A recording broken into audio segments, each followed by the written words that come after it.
ಸಮಸ್ತ ಎಲ್ಲ ನನ್ನ ಕನ್ನಡ ಬಂಧುಗಳಿಗೆ ಕನ್ನಡಿಗರ ಸ್ವಾಭಿಮಾನದ ಪಕ್ಷ ಕನ್ನಡ ದೇಶ ಪಕ್ಷದ ವತಿಯಿಂದ ಶರಣಾರ್ಥಿಗಳು.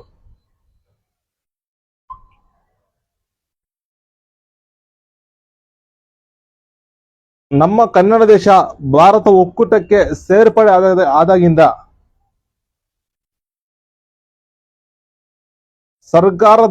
ಸರ್ಕಾರದಿಂದ ತುಂಬಾ ಅನ್ಯಾಯಕ್ಕೊಳಪಟ್ಟ,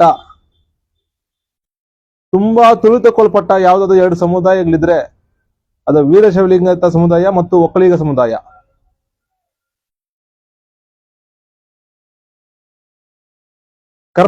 ನಮ್ಮ ಕನ್ನಡ ದೇಶದಲ್ಲಿ, ಕರ್ನಾಟಕದಲ್ಲಿ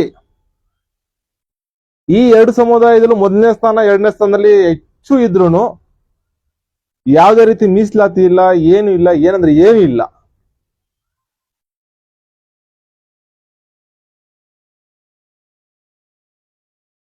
ಅದಕ್ಕೆ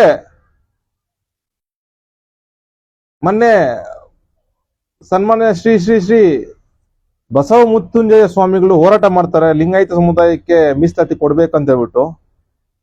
ಆ ಹೋರಾಟದಲ್ಲಿ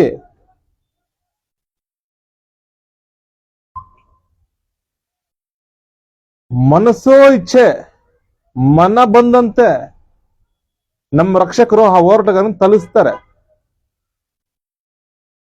ಇದನ್ನ ನಮ್ಮ ಪಕ್ಷದಿಂದ ತೀವ್ರವಾಗಿ ಖಂಡನೆ ಮಾಡ್ತಾ ಇದ್ದೀವಿ. ಅವರು ಶಾಂತಿಯುತ ಹೋರಾಟ ಮಾಡ್ತಾ ಇದ್ರು.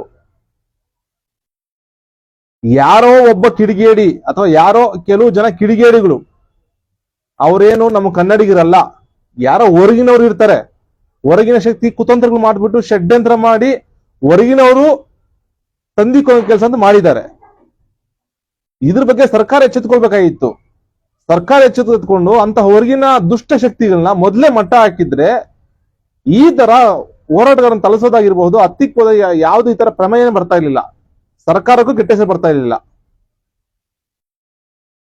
ಈಗಲೂ ಕಾಲೆ ಮುಂಚಿದೇನಿಲ್ಲ.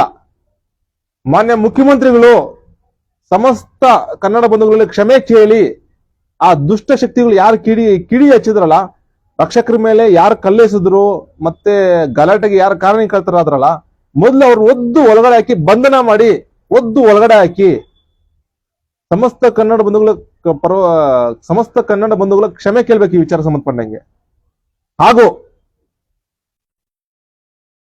ಇಮ್ಮಡಿ ಪುಲಿಕೇಶಿ, ಆವತ್ತು ಇಮ್ಮಡಿ ಪುಲಿಕೇಶಿ ಇರ್ಲಿಲ್ಲ ಅಂದ್ರೆ ಅಷ್ಟು ದೊಡ್ಡ ಸಾಮ್ರಾಜ್ಯ ಕಟ್ಟಿ ಮೊಘಲರ ದಾಳಿ, ಅರಬ್ಬರ ದಾಳಿ, ಹೊರಗಿನವರ ದಾಳಿ ತಡೆಗಟ್ಟಿರ್ಲಿಲ್ಲ ಅಂದ್ರೆ ಇವತ್ತು ನಾವು ಈ ರೀತಿ ಉಸಿರಾಡ್ತಾ ಇರ್ಲಿಲ್ಲ, ಜೀವಿಸ್ತಾ ಇರ್ಲಿಲ್ಲ, ಈ ಮಟ್ಟಕ್ಕೆ ನಾವು ಮಾತಾಡ್ತಾ ಇರ್ಲಿಲ್ಲ.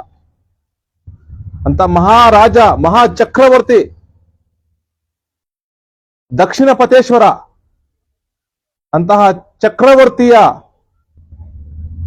ವಿಗ್ರಹನ ಮಾಡಕ್ಕಾಗ್ತಾ ಇಲ್ಲ ಸರ್ಕಾರದ ಕೈಯಲ್ಲಿ. ಅಂದ್ರೆ 3,40,000 ಕೋಟಿ ಆಯವ್ಯಯ ಮನ್ನೆ ಮಾಡಿನೂ ಒಂದು ವಿಗ್ರಹ 1,000 ಕೋಟಿ ವೆಚ್ಚದಲ್ಲಿ ಒಂದು ವಿಗ್ರಹ ಸ್ಥಾಪನೆ ಮಾಡಕ್ಕಾಗ್ತಿಲ್ಲ ಅಂದ್ರೆ ಸರ್ಕಾರಕ್ಕೆ ಇದು ನಾಚಿಗೇಡಿನ ಸಂಗತಿ. ಸರ್ಕಾರಕ್ಕಲ್ಲ, ಇದು ಸಮಸ್ತ ಕನ್ನಡ ಬಂಧುಗಳಿಗೆ ಅವಮಾನ ಆಗ್ಬಿಡುತ್ತೆ ಇದಲ್ಲ ಈ ವಿಚಾರ ಕೇಳ್ತಾ ಇದ್ರೆ.